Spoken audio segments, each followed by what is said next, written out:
നമസ്കാരം. അച്ഛനെ മകൻ വെട്ടിക്കൊന്നതിൻ്റെ ഞെട്ടലിലാണ് കായംകുളം പുല്ലുകുളങ്ങര നാട്. ഭാര്യ നവ്യയെ ഇന്ന് പ്രസവത്തിനായി ആശുപത്രിയിൽ പ്രവേശിപ്പിക്കാനിരിക്കെയാണ് അതിദാരുണമായ ക്രൂരകൃത്യം അഭിഭാഷകനായ നവജിത്ത് കഴിഞ്ഞ ദിവസം നടത്തിയത്.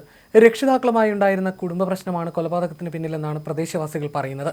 മാവേലിക്കര കോടതിയിലെ അഭിഭാഷകൻ കൂടിയാണ് നവജിത്ത്. നിതിൻ രാജ്, നിതിമോൾ എന്നിവർ സഹോദരങ്ങളാണ്. സംഭവം നടക്കുമ്പോൾ ഇവർ സ്ഥലത്തുണ്ടായിരുന്നില്ല. ഇന്നലെ രാത്രി 8:30 നാടിന് നടുക്കിയ ക്രൂര സംഭവം അരങ്ങേറിയത്.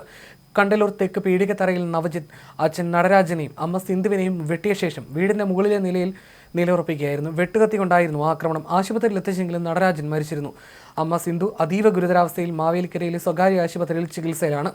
ലഹരി ഉപയോഗം മാതാപിതാക്കൾ ചോദ്യം ചെയ്തതും കുടുംബ പ്രശ്നങ്ങളുമാണ് അരിങ്കൊലയ്ക്ക് കാരണമെന്നാണ് വിവരം. സാമ്പത്തികമായി ഉയർന്ന നിലയിലുള്ള കുടുംബവുമാണ് ഇവരുടേത്. കൊലയ്ക്ക് ശേഷം ചോര പുരണ്ട വെട്ടുകത്തിയുമായി പ്രതി വീടിന് പുറത്തു നിൽക്കുന്നത് അയൽക്കാർ കണ്ടിരുന്നു. വീടിനുള്ളിൽ രക്തത്തിൽ കുളിച്ചെടുക്കുന്ന നിലയിലായിരുന്നു നടരാജനും ഭാര്യയും. നാട്ടുകാർ മാവേലിക്കരയിലും തുടർന്ന് പരിമലയിലെയും സ്വകാര്യ ആശുപത്രിയിൽ എത്തിച്ചെങ്കിലും നടരാജനെ രക്ഷിക്കാനായില്ല. വീട്ടിലെ സാമ്പത്തിക കാര്യങ്ങളെല്ലാം നോക്കിയിരുന്നത് നടരാജനായിരുന്നു. ഏറെ കടമുറികളും ബിസിനസ്സും എല്ലാമുള്ള കുടുംബത്തിൻ്റെ നിയന്ത്രണം കിട്ടാത്തതിൻ്റെ പേരിൽ നവജിത്ത് പലതവണ വീട്ടിൽ പ്രശ്നങ്ങൾ ഉണ്ടാക്കിയിരുന്നതായും വിവരങ്ങളുണ്ട്. കരച്ചിലും ബഹളവും കേട്ടാണ് ഇന്നലെ രാത്രി നാട്ടുകാർ ഓടിക്കൂടിയത്. തുറന്നിട്ട ജനലോട് വീടിനകത്തെ കാര്യങ്ങളെല്ലാം അറിയാൻ സാധിച്ചിരുന്നുവെന്ന് നാട്ടുകാർ പറയുന്നു.